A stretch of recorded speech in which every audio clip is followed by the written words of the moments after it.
Vamos lá. Objetivos da lição. Então, é legal que eu vou seguir bastante a lição hoje, porque ela é muito didática, eu gostei muito da abordagem dela. Primeiro, nós vamos compreender o que é olhar.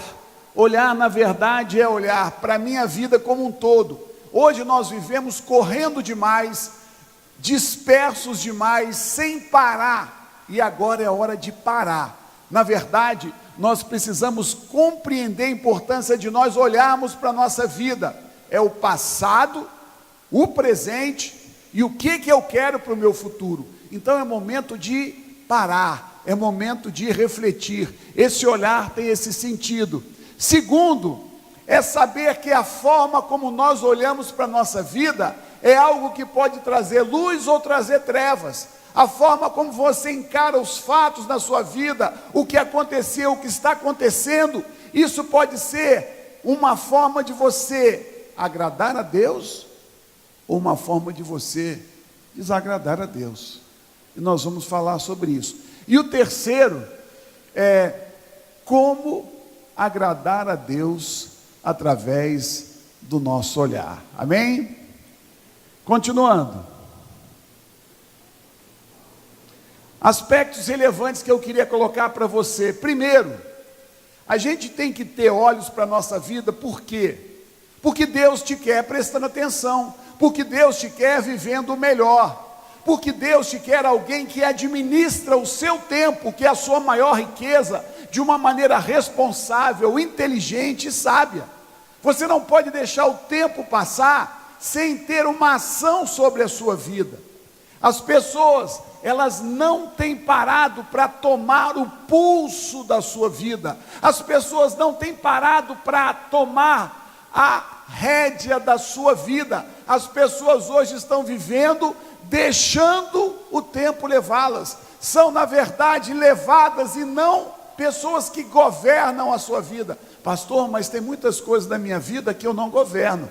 É verdade, mas aquilo que está nas tuas mãos, você tem que governar, você tem que chamar para si a administração da sua vida, você tem que aprender a corrigir rumos, você tem que aprender a tomar novos caminhos, você tem que aprender a perceber o que Deus quer de você.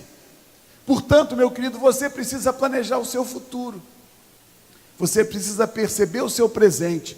E eu coloquei lá, vida profissional. Pastor, eu queria ir para o céu. Então pode morrer, meu irmão. Quem aqui quer morrer? Ninguém quer, porque Deus te quer vivo na tua vida profissional. Deus trata de você como um todo. Você tem necessidades e você foi colocado numa profissão para espelhar e espraiar a graça, o amor de Deus através do que você faz. Ah, pastor, eu acho uma canseira trabalhar. Então você precisa mudar, meu irmão, porque o teu trabalho é um instrumento de implantação do reino de Deus. Teu trabalho é uma bênção. Então você tem que projetar o teu futuro profissional, você tem que projetar o teu futuro afetivo, tuas relações, como e com quem você se relaciona, de que maneira você pode ser alguém que conquista, que expressa o amor. A tua vida espiritual, eu estou te dando uma dica. Vida espiritual significa rotinas na presença de Deus, pessoa que se alimenta. Meu querido, eu conheço crente que só ouve a palavra no domingo à noite. Esse cara é alguém que tem inanição espiritual, ele não sabe nada, ele vive ao sabor das modas, dos ventos, dos pensamentos do mundo, ele não tem âncora, ele não tem solidez nenhuma, ele é um religioso na pior concepção da palavra, ele é morno. Então você tem que projetar, o que você vai fazer hoje, para a tua vida espiritual melhorar. Pergunta para o teu irmão, o que você vai fazer para a tua vida espiritual melhorar? Pergunta para ele. Se você veio aqui não querendo ter trabalho, você está no lugar errado. O que você vai fazer para a tua vida espiritual melhorar? É isso que eu quero trazer para você hoje. Alguma coisa prática. Eu não vim aqui, meu querido, falar a palavra bonita. Eu não vim aqui fazer você ficar embevecido com a beleza do discurso. Eu vim aqui trazer uma palavra de Deus para te incomodar e para mudar a tua vida. Repita comigo, eu quero que Deus mude. Fala mais alto, eu quero que Deus mude. E você tem que decidir. Se você não decidir, Deus não vai mudar. Deus não faz a tua parte. Você tem que projetar na tua vida material. O que você vai comprar? De que jeito você vai comprar? Eu vou ou não vou comprar? Pastor, eu quero trocar de carro. É tempo de trocar de carro, não é? O que eu quero que você entenda é que nós vivemos uma vida sem parar, sem planejar. E o homem de Deus coloca tudo na presença.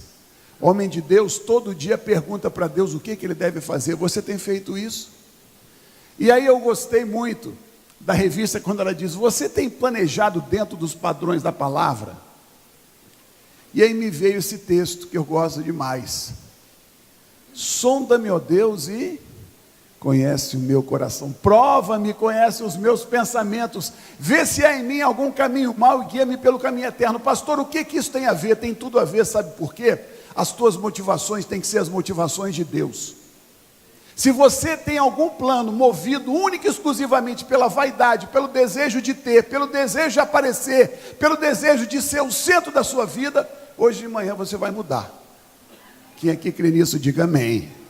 Então você precisa tomar as rédeas da sua vida e planejar o que você quer viver.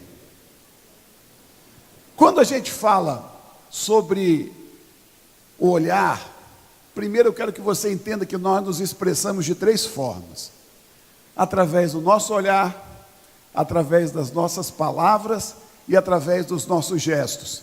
Eu estava lendo um pessoal que trabalha com neurolinguística, eles dizem que na verdade as palavras significam, aí eu não tenho profundidade para conhecer, mas apenas 7% do que a mensagem traz. Pastor, mas é verdade, quando você fala, quando você gesticula, a entonação, tudo tem muito significado. E na verdade o nosso olhar, a Bíblia fala que eles são as janelas da nossa alma, os nossos olhos. Então vamos continuar. Qual a importância do olhar na nossa vida? Primeiro, o meu olhar significa a forma como eu avalio o meu presente. Eu queria te perguntar: você é alguém feliz, realizado? Quem são os seus amigos? Eu quero te perguntar também: o que você quer da vida de verdade? Qual a sua missão? Esses dias eu estava lendo a história de um homem, um psiquiatra cristão, que ele disse que na verdade o que nos incomoda muito mais como seres humanos não é buscar prazer ou evitar a dor, mas saber para que eu existo, qual que é a minha missão de vida, para que o Luiz Antônio nasceu no dia 21 de maio de 1963, qual que é o objetivo de Deus, o que Deus quer da vida dele. Eu queria te perguntar nessa manhã: o que Deus quer de você, o que Deus tem de expectativa em relação à tua vida? Você podia repetir comigo: Deus tem muita expectativa em relação à minha vida. Meu irmão, isso tem que ser algo que você vive angustiado atrás, mas uma angústia abençoada. A gente passa de uma certa idade, a gente fica com pressa. A gente começa a ver que o tempo escorre, esgota, e a gente quer viver a plenitude de Deus. Eu estou com fome de Deus. Quem aqui está com fome de Deus? Diga amém. Então eu tenho perguntado muito para Deus: qual que é a minha missão? O que Deus quer de mim? Onde Ele me quer? Eu tenho estado muito preocupado com isso. E eu trouxe uma frase de um homem. Esse cara é um rabino americano. Esse cara, ele tem uma história interessante. Ele perdeu um filho com uma doença raríssima chamada progéria. É uma doença onde uma criança envelhece numa velocidade 7 vezes maior do que um ser humano normal. E ele perdeu um filho com isso. E ele escreveu um livro: coisas boas, aliás, coisas ruins acontecem com pessoas boas. Esse cara passou uma baita crise. E ele trouxe essa frase que eu achei muito legal. Hoje ele é de 1935, ele tem 85, 87 anos, né? Ele tem uma frase que diz: nós temos medo de morrer sem termos aprendido a viver. Isso é uma angústia nossa, não é verdade? E esses dias eu estou lendo um livro sobre Eclesiastes, e é tão gostoso a gente ser chacoalhado, que quando a gente lê sobre Eclesiastes, na verdade é a experiência de um homem que viveu tudo o que humanamente alguém pode desejar, Salomão viveu. Em termos de realização humana, ele viveu o máximo dos máximos. E ele chega ao fim da vida, cheio de questionamentos. Isso para te dizer, meu querido, que se você alcançar todas as suas metas, isso não vai te trazer satisfação. O que vai te fazer feliz é viver a missão de Deus. O que vai te fazer feliz é viver o propósito de Deus. As metas que você tem, elas podem ser todas alcançadas, e isso não vai servir para nada, no sentido de que não vai te trazer aquele conforto existencial que Deus quer que você tenha. Você consegue entender isso? Porque nós gostamos de projetar, e nós devemos projetar, sim. Eu não estou dizendo que você não deva ter sonhos, eu não estou dizendo que você não deva projetar. O que eu estou te dizendo é que mais do que aquilo que você quer alcançar, a tua vida tem que ter um significado em Deus. Porque o critério de você aferir se você cumpriu ou não, é diferente do mundo. E essa aqui é a grande questão, a grande graça do Evangelho. Paulo fala lá em Filipenses capítulo 4, no finalzinho do capítulo, ele fala: olha, eu sei estar honrado, exaltado, perseguido, alegre, com dinheiro, sem dinheiro, e ele era feliz. Aquele texto mostra o que é uma vida acima das circunstâncias. Será que nós conseguimos viver isso? É tão difícil isso, é tão difícil a gente viver uma vida acima das circunstâncias. Porque nós sempre estamos olhando para o que está acontecendo ao nosso redor, e nós estamos alegres ou tristes em função daquilo que nos acontece. Isso é natural. Mas o que Deus nos chama para viver é uma loucura. Essa é a loucura do Evangelho, essa é a loucura da cruz. É uma vida que vive olhando para um sentido maior do que todos os objetivos que eu possa alcançar. Viver e agradar ao meu Deus. A nossa vida, o cristianismo é marcado pelo teocentrismo. O que significa teocentrismo? Você vive para agradar uma pessoa, Deus. Repita comigo: eu nasci para agradar a Deus. Pastor, mas parece que é estranho, eu nasci para agradar só uma pessoa. É porque se você agradar a Deus, você vai conseguir agradar todo mundo que está do teu lado. Agradar no sentido de tocar na vida. Você não vai fazer com que as pessoas concordem com tudo que você faz, mas se você agradar a Deus, você vai ser alguém que vai mostrar a razão pela qual você existe, e você vai tocar na vida das pessoas, como Jesus tocou. Como eu me sinto diante da vida. Quem aqui já passou por crise para perguntar por quê? Quem já perguntou para Deus, por que Deus? Quem já viu injustiça terrível? Quem já viu situação que você fica indignado e você não aceita?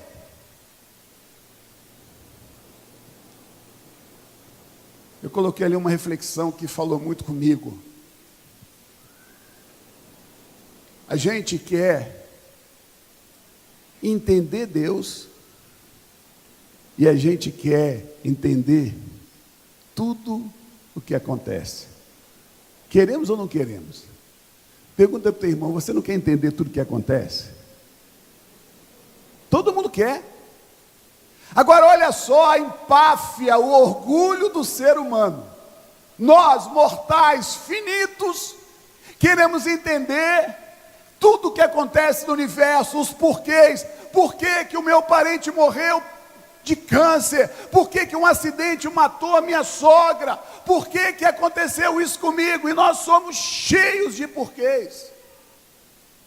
E o nosso olhar sobre a vida, quando nós nos deixamos levar por essa lógica, nós ficamos angustiados, nós ficamos abatidos, nós ficamos duros, nós ficamos azedos, cítricos, pessimistas, e nós perdemos a dimensão. E eu quero trazer para você algo importante. Eu botei ali o seguinte: devemos nos conformar em reconhecer que o que sabemos sobre Deus e dele recebemos é suficiente para nos conduzir em fé.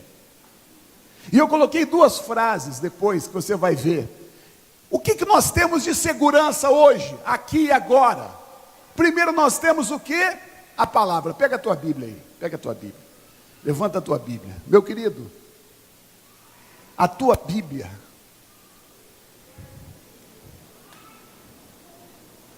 é a revelação de Deus. Fala comigo, a minha Bíblia é meu tesouro.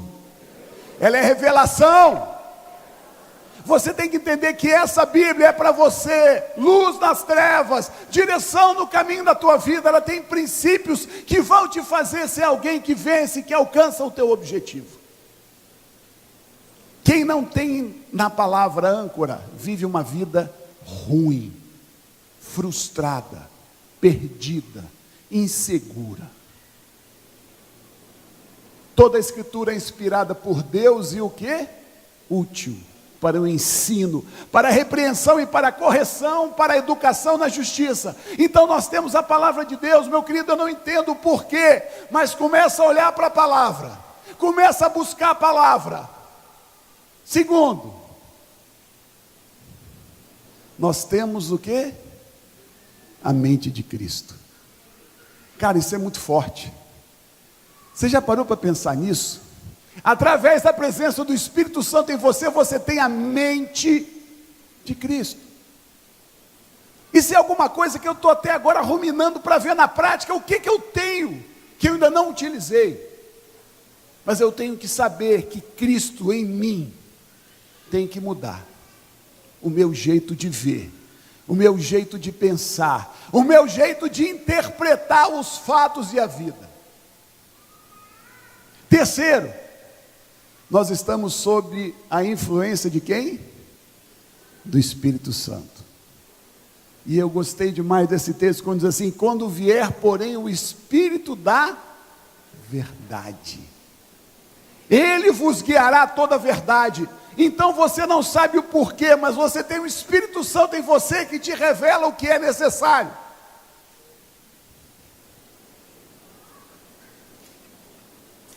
Eu botei ali duas frases que eu queria que você pensasse nelas. A primeira diz: não é possível conhecer toda a verdade, mas é possível conhecer a verdade. Colossenses 2,3 fala que em Cristo estão todos os tesouros da sabedoria e do conhecimento. O que eu estou tentando te dizer é o seguinte, meu querido, é que tem coisas que você não vai entender. O que desconhecemos não invalida o que sabemos. O fato de eu não saber os porquês da minha vida, o porquê disso, o porquê daquilo, não invalida a verdade que eu tenho, que Jesus Cristo é o caminho, a verdade e a vida, que é aquele que serve a Deus, ele é vencedor, que a vida de quem anda na presença de Deus é uma vida que vence, que ultrapassa o tempo e que conduz para cada um de nós uma vida de abundância. O que Deus quer que você entenda é que não te cabe saber os porquês. Isso tem que ser algo que mexe com você, porque você pode ter marcas na sua vida, que você fala o seguinte: por que eu sofri isso? Por que eu fui abusado na minha infância? Por que meu pai batia na minha mãe? Por que meus pais se separaram? Por que a tragédia financeira se abateu sobre a minha casa? Por que a doença abateu uma pessoa que eu amo tanto? Por que o meu filho morreu? Não sei. Eu não sei. Uma coisa eu sei: Jesus Cristo, Ele ama você. Eu sei que Deus ama você, e o porquê eu não sei te dizer. A fé exige que eu caminhe num território da dúvida. E isso Satanás manipula na nossa mente, e nós temos uma guerra dentro dela, porque nós olhamos para os fatos e perguntamos: por que Deus deixou isso? Ontem eu e a Lívia fomos ver um filme muito bom. E é a história de um pai que perdeu uma filha, numa situação trágica. Um cara sequestra a menina e mata. E ele fica o tempo todo revoltado com Deus. O filme é top, eu não vou falar o final, senão você não vai ver, né? Mas é muito bom você ter a sua fé confrontada. É muito bom. John Stott fala que crer é pensar. Deus não tem nenhum problema com que você pense. Agora, o que Deus não quer é que você fique paralisado em mentiras. A dúvida, a dificuldade, ela é algo que nós sempre teremos. Não se iluda, não crie falsas expectativas.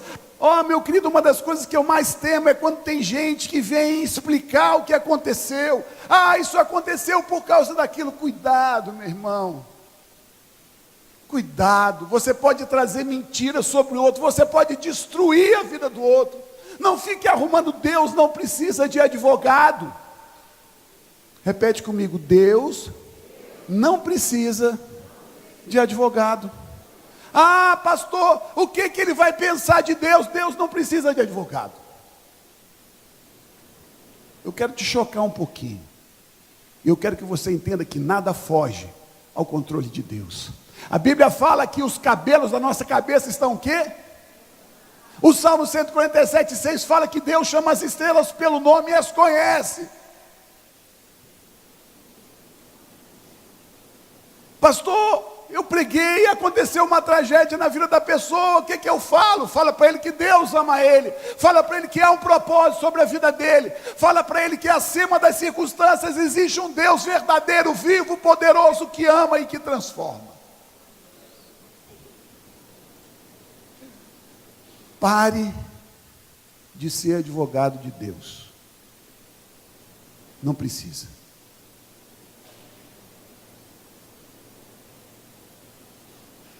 O nosso olhar direciona o nosso futuro. Sem você olhar para o que está acontecendo hoje, você não consegue chegar lá na frente. Porque não faz lógica, não tem link. Eu preciso linkar o presente e o futuro, porque a nossa vida é como uma obra, nossa vida é como uma estrada, nossa vida é como um grande empreendimento, que passo a passo ele vai sendo construído.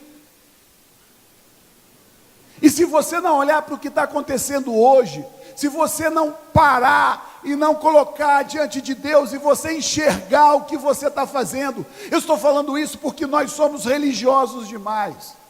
Nós achamos porque nós somos cristãos, porque nós somos crentes, porque nós somos dizimistas, nós não temos erros, nós não cometemos enganos, nós sempre tratamos as pessoas da melhor forma, o que é mentira.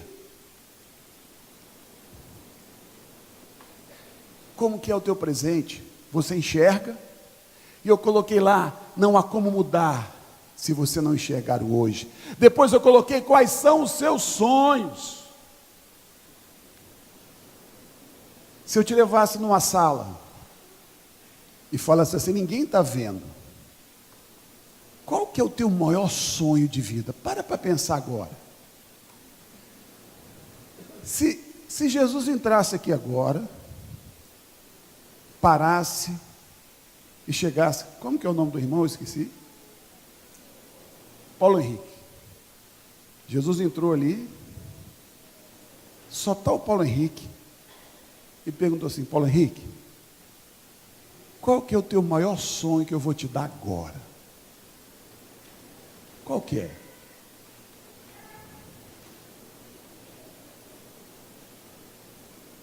Qual que é? Porque ao perceber o que você mais quer, você vai perceber o quê? O que existe no fundo do seu coração.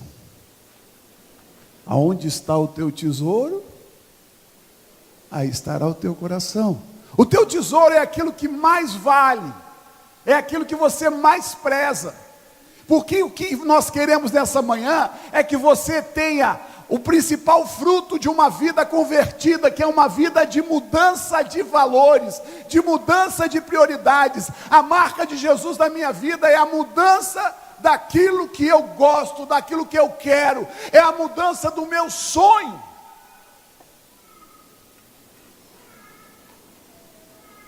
Eu me torno alguém que vou querer o que Deus quer.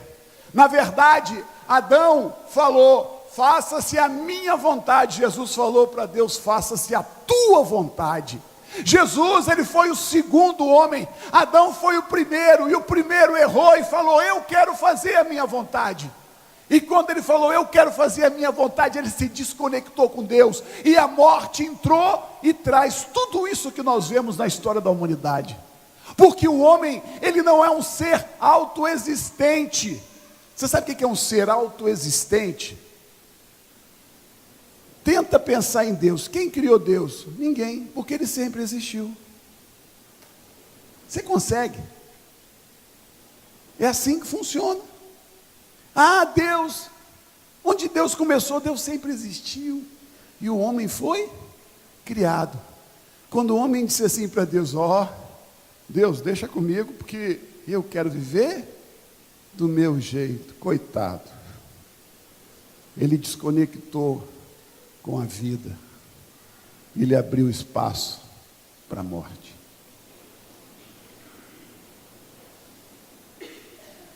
O que você tem feito para mudar a sua vida?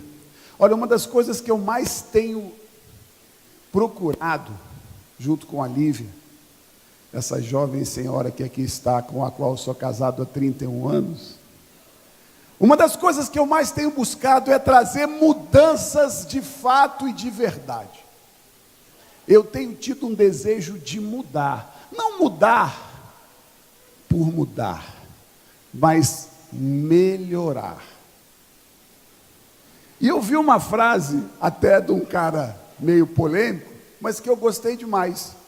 Diz que é aquele Gabriel, o pensador, um cantor que tem aí, ele botou uma frase que eu adorei: seja você mesmo, mas não seja sempre o mesmo. Fala para quem está do teu lado: muda, meu irmão, muda, né?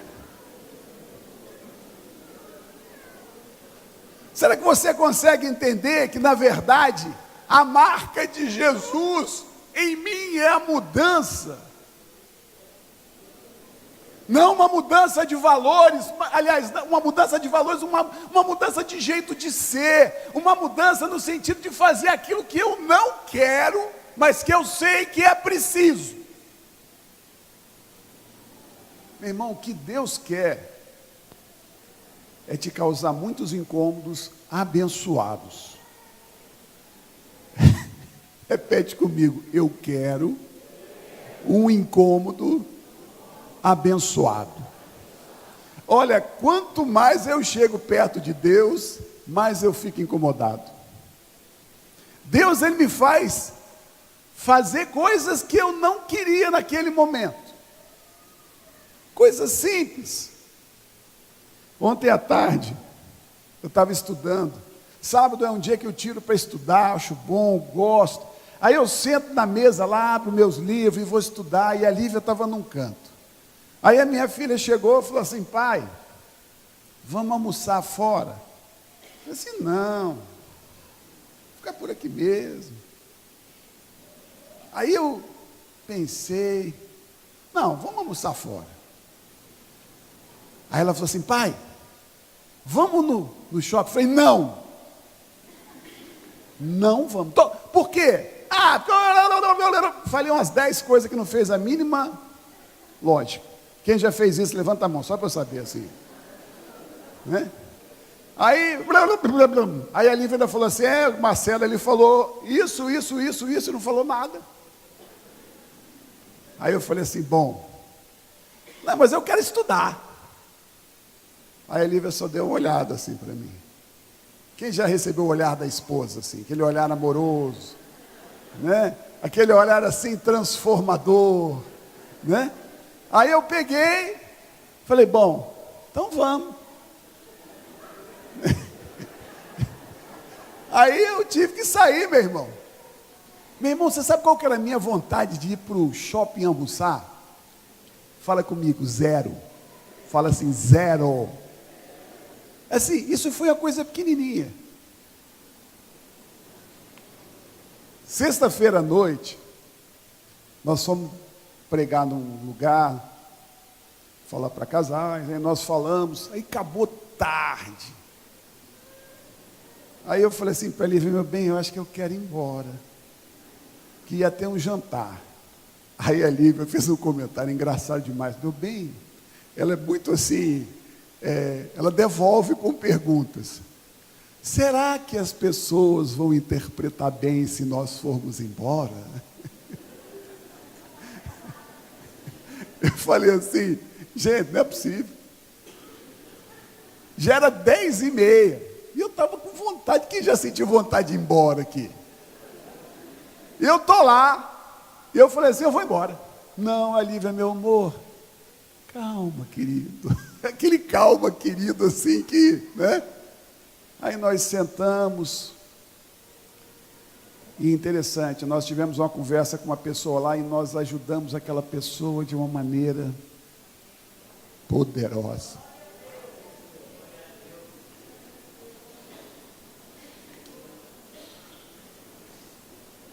Aí, coisa simples, eu entendi. De certo, era o capeta que estava me cutucando para eu ir embora. Porque se eu tivesse ido embora, eu não teria trazido, eu e a Lívia juntos, nós trouxemos uma direção de Deus para uma pessoa que estava passando por um problema seríssimo. É isso. Repita comigo. Eu não serei sempre o mesmo. Fala comigo, eu vou mudar. Quem estiver do lado aí da esposa, do esposo, do filho, fala assim, eu prometo que eu vou mudar. Fala para ele. Aleluia, Deus está movendo.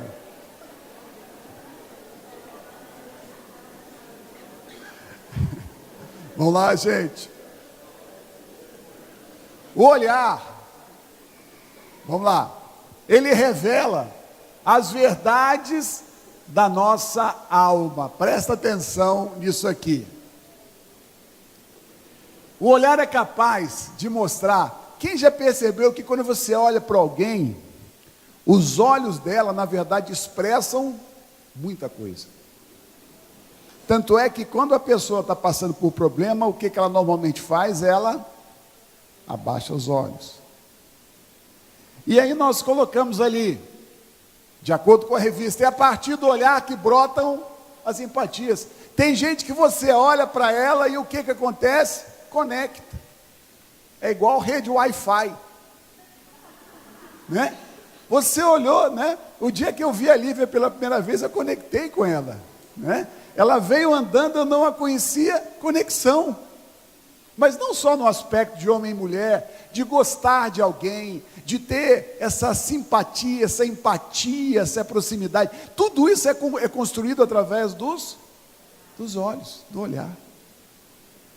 Quando a gente não está conectado, a gente tem dificuldade de olhar. Por que que você não tem olhado nos olhos das pessoas? E ficou mais uma pergunta muito boa. O que os olhos do seu cônjuge, do seu filho e das pessoas que te amam têm mostrado? Esse é bom.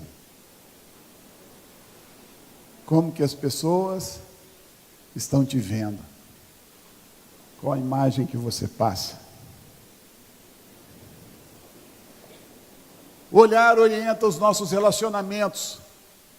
Tem pessoas que o sonho dele, na verdade, é ir para uma praia, para uma ilha, não é porque ele quer descansar, não, é porque ele acha que viver com os outros dá trabalho e problema. Ele quer viver hermeticamente fechado e isolado. Pastor, o meu sonho é ficar numa ilha e não ver ninguém. Pessoas que quando estão com dificuldade de relacionamento têm esse sonho. Pergunta para o teu irmão, você já passou por isso, meu irmão? Você já sentiu vontade de só ficar sozinho ou sozinha?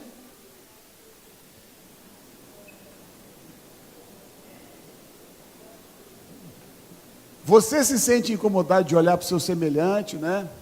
Você tem medo de ver, né? Na verdade, é uma série de questionamentos. O que está acontecendo na vida do seu semelhante? Você sabe por que às vezes a gente não quer ver também? Porque nós não queremos parar para ouvir e ajudar. Você está na sua casa, o ambiente está um inferno. Quem já sentiu isso em casa? Aquele ambiente assim, né? Aquele ambiente que você fala qualquer coisa, dá assim, trovoada, raio, está aquele negócio pesado. Aí você cinicamente pergunta assim para sua esposa: está tudo bem, querida? Né? E você, na verdade, quer que ela diga assim: está tudo bem, para que você não tenha que resolver o problema. Quem aqui já fugiu de resolver problema, levanta a mão, só uma vez assim. Nós não queremos o quê? Parar. A gente não quer ajudar. Ou você encontra alguém, aí o pastor pergunta assim: tudo bem, meu irmão? Ele fala assim: está tudo bem? Não. Ele fala assim: não, mas Deus vai te ajudar a resolver. Você entendeu o que eu estou falando? Você, na verdade, está morrendo de medo de ter que parar para ouvir, ajudar. Os nossos olhos demonstram que nós estamos indisponíveis. Você já viu aqueles banheiros de avião, né? Fechado e aberto? Aí você bota uma plaquinha assim no seu rosto: indisponível. E aí? E tem o último, que você não quer ser visto porque você está com vergonha do que você fez. Quem aqui já fez alguma coisa e ficou com vergonha, só pisca os olhos? Aquela que você fala assim: como é que eu falei isso? Eu achei muito legal esses dias, eu estava lendo uma definição, a diferença entre desculpa e perdão. Desculpa é aquela coisa que você faz, você está andando e não vê e pisa no pé do outro, você não viu, mas você não queria. Então você trouxe um prejuízo, mas você não queria. Agora, você sabe o que é perdão? É quando você faz aquela coisa inadmissível, errada, você fala besteira, não tem justificativo. Aí você fala assim: meu irmão, eu te perdoo pelo que você fez. Você consegue perdoar? Os olhares que agradam a Deus, vamos lá. Agradar a Deus não está restrito ao que eu faço, mas também como eu tenho gratidão. Um dos critérios mais objetivos de você ver o coração de uma pessoa, o quanto ela está perto de Deus, o quanto ela teme a Deus, é o nível de gratidão que ela tem pela vida. Tem pessoas que são extremamente simples, humildes, que você conversa com ela, você fica com vontade de mudar para a casa dela. Porque ela conversa com você contando o que tem de maravilhoso. Ela conversa com você, você fica com vontade de ficar do lado. Gente que vive numa circunstância que você fala: eu quero isso para mim. Aí você conversa com um cara que é rico, tem dinheiro, tem empresa, tem não sei o quê, papapá. Você conversa com um cara, você deprime. O cara só reclama: a vida está difícil. Nossa, mas a vida está difícil, esse país não tem jeito. Uma coisa que eu tenho uma certa dificuldade, eu reconheço que nós temos no nosso país certas dificuldades, problemas sérios, mas uma coisa que eu tenho dificuldade de conviver com aquele cara que vive querendo ir para o exterior e fala que o Brasil não presta. Eu até entendo que nós temos problemas, mas você não precisa falar que isso aqui não presta, não, porque lá fora também não presta. Agora, se você disser assim: pastor, eu decidi que eu vou tentar a vida no exterior, porque eu acho que eu tenho alguma coisa melhor, ótimo, mas não precisa amaldiçoar o Brasil. Isso aqui não presta. Eu conheço uma família, o cara rico vive passeando: esse Brasil não tem jeito. Eu fico com vontade de pegar o dinheiro dele e falar assim: vai para outro país, me dá seu dinheiro, deixa aqui. Isso aqui não presta. Aqui que ele tem o ganha-pão dele, ganha tudo, isso aqui não presta. Falei: Jesus de Nazaré. Então, na verdade, eu queria pegar uma frase que eu gosto demais. Esse cara é um poeta cristão chamado Vicente Carvalho. Ele fala o seguinte: que a felicidade é uma árvore frondosa, cheia de fruto, Só que o grande problema é que a gente só planta ela onde a gente não está. Eu botei, porque eu tenho um slide que eu boto uma mangueira bem grande, com a copa imensa. Você já imaginou você debaixo de uma mangueira, chupando aquela manga sabina? Aquela manga que você está na sombrinha, lambuzando e comendo, é bom demais. Mas a gente só é feliz assim, quando minha filha passar no vestibular, aí eu vou ser feliz. Quando meu marido me tratar melhor, aí eu vou ser feliz. Olha, quando eu tiver aquela promoção no meu emprego, aí eu vou ser feliz. Olha, quando o meu faturamento da minha empresa atingir tanto, não, aí eu vou ser feliz. Olha, quando meu filho melhorar e me respeitar, aí eu sou feliz. Você nunca vai ser feliz, porque você está sempre igual o cachorro que corre atrás do rabo. Você nunca consegue reconhecer o que você tem, o bem que você alcançou, a bênção que foi derramada. Você nunca está satisfeito com nada, porque isso aí é diabólico, demoníaco, para te tirar o foco de Deus. O teu coração é um coração que nunca se sacia. E a felicidade fica sendo sempre quando. Fala para o teu irmão, reconhece que você é feliz hoje e agora. Fala para ele, você é feliz hoje e agora. Meu irmão, você está na casa do Senhor, num baita domingo de manhã, sadio, saudável, abençoado. Que bênção!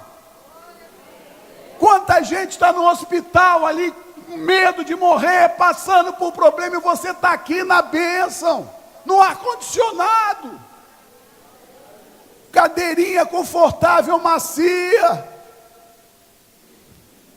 Fala para o teu irmão com amor, larga de ser ingrato. Fala para ele, larga de ser ingrato. Não exagera não. Olhando para trás com gratidão, presta atenção. Caráter, ele é medido pela gratidão. Uma das características interessantes que diferenciam a vontade de crescer saudável da ambição é que a vontade de crescer que vem de Deus é alguma coisa que vem fundamentada, embasada na gratidão. E o cara que só tem ambição, só quer conquistar, o fundamento dele é a ingratidão e a insatisfação. Você entende o que eu estou falando? Você pega uma pessoa que só pensa em dinheiro, só pensa em conquistar, a energia da vida dela vem do desejo de ser alguém que alcança alguma coisa, porque ele está profundamente insatisfeito com a vida. Você pega alguém que tem um mover de Deus na vida dele, que é trabalhador, que é batalhador, aí ele quer crescer. Você sabe qual que é o fundamento dele? Eu vou alargar o que Deus me deu. Ele entende que o que ele alcançou foi Deus quem lhe deu. Você entendeu a diferença na motivação? Vivemos compulsão pelo ter. Ganância é um desejo desmedido, desequilibrado. Na verdade, é a pessoa que vive só querendo alcançar uma meta, mas que não tem um sentido, não tem uma missão. Eu vi uma história alguns anos atrás que me tocou muito. Uma missionária norte-americana estava numa ilha do Pacífico cuidando de doentes. E lá tem de todos os tipos de enfermidade, inclusive lepra. E disse que desceu nessa ilha, desceu um milionário texano. Todo, né? Aí o milionário texano foi lá e tal, ele tinha feito uma doação. E ele falaram, o senhor tem que ir lá dar uma olhada, né? Conhecer lá, o senhor deu uma... Então tá, aí disse que ele chegou lá e encontrou a missionária lá cuidando dos enfermos, e ele ficou chocado com o trabalho. Aí ele falou assim para a missionária, nem por todo o dinheiro do mundo eu faria o que você faz. Você sabe o que a missionária falou para ele? Eu também.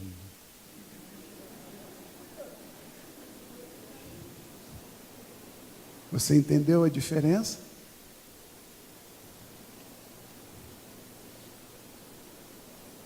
É assim que tem que ser a nossa vida. Nós não somos movidos pelo que nós vamos ter. Nós somos movidos pelo que nós vamos mostrar do Deus que é o nosso Pai, ao qual nós servimos. Nós somos movidos pelo desejo de perfumar os ambientes. Individualismo, imediatismo e comparação fazem brotar a inveja. O que é inveja? Eu quero o que é do outro. O invejoso sofre porque, na verdade, não importa o que ele tenha, o grande desconforto dele é ver que o outro tem. Ele pode ser o multimega arquibilionário, mas o que o incomoda é ver que outra pessoa tem alguma coisa. E aí, para a gente encerrar, porque não dá tempo, eu queria deixar duas reflexões com você. Primeiro, eu não tenho obrigação de ser o melhor, mas eu tenho obrigação de fazer o meu melhor. Esse é um conselho que eu quero te dar e que me livrou de muitas dores. Quando nós somos criados na nossa família, e eu tive muito isso, meu pai e minha mãe, eles eram muito rígidos e muito preocupados em me fazer estudar, trabalhar. Ótimo, isso não está errado. Só que, na verdade, eu também preciso entender que eu sou amado como filho, independentemente do que eu fiz. A marca do amor de Deus é que nós somos aceitos pela nossa condição de filho. Bonito, feio, gordo, magro, inteligente, não inteligente. Isso é a essência de Deus. Quando eu entendo que eu sou amado porque eu sou filho, isso traz para mim segurança. Quando eu não entendo que eu sou amado só pelo fato de ser filho, eu fico o tempo todo querendo provar para o meu pai, para minha mãe, para o meu tio, para minha avó, para as pessoas que eu sou bom. Então eu tinha que ser, e eu sempre fui muito dedicado, eu sempre fui bom aluno, e eu consegui galgar lugares altos por onde eu passei, e eu sempre me sentia escravo do desempenho. Quem já sentiu isso só pisca os olhos. Eu estou falando sem rir, mas porque isso é ruim. A gente é escravo do desempenho. E o dia que eu entendi que Deus me ama, porque Ele me ama. Se eu pregar aqui hoje, Deus me ama. Se eu não pregar, Deus me ama. Se eu entender que eu sou amado, eu não vou ficar querendo me comparar com o outro. Eu não vou ficar querendo ser melhor do que o outro. Eu vou ter prazer de ver o outro ser amado também. Então, tem horas na nossa vida que a gente não consegue alcançar o que a gente quer e a gente se acha a pior das pessoas. Quem já sentiu isso, diga amém. Eu quero te dizer, faça o seu melhor e descanse. E por último, a melhor coisa que eu tenho que fazer é me comparar, não com o outro, mas comigo. Como assim, pastor?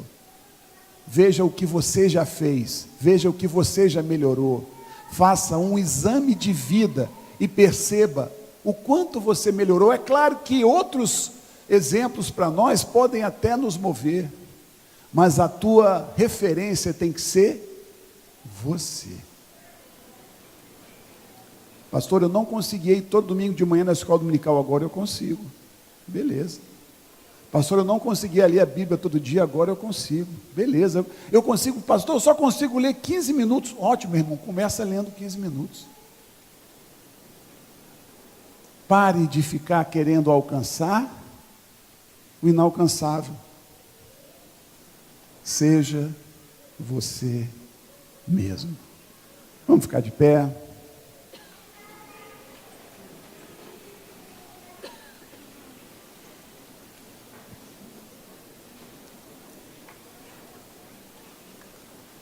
Quero orar por você.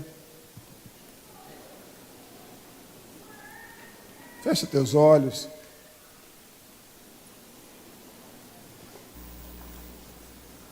Vamos dar as mãos, vamos fechar aqui no meio, só para a gente fazer uma oração agora.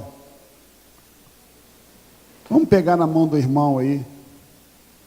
Vai ser bênção. Vamos fechar os corredores. Se esforça. É Deus te dando uma lixadinha. Pastor, o senhor quer que eu pegue na mão de quem está do meu lado? Pega, meu irmão. Vai ser de Deus. Vamos orar. Por que eu pedi para você dar a mão?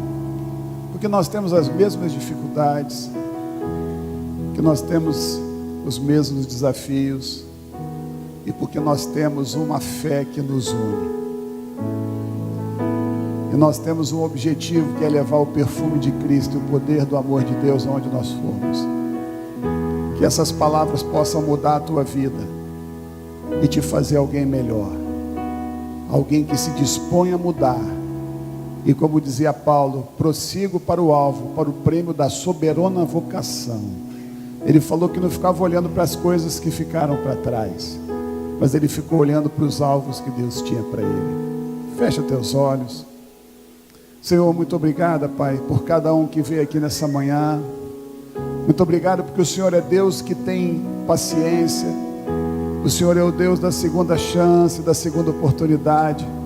O Senhor é o Deus que nos ama, Pai. Oh Deus, obrigado pelo Teu amor, porque Ele é a razão, Pai, de nós sermos felizes. Toque em cada vida agora. Sopra sobre cada um. É o que eu te peço. Em nome de Jesus. Amém. Dê uma salva de palmas para o Senhor. Uma igreja alegre, participativa. Todos os domingos, às 9 horas, um delicioso café da manhã e uma escola bíblica abençoada. Às 18 horas, culto da família. Segunda, às 14 horas, Manancial Feminino. Terça-feira, às 20 horas, Homem de Verdade e Mulher Ideal. Quarta-feira, às 19h40, culto de ensino, além de uma programação semanal para todas as idades. O nosso sonho é expandir o reino de Deus e chegar a todas as nações do planeta Terra. E eu quero convidar você a fazer parte desse grande projeto, que com certeza Deus vai te abençoar. Catedral da Família.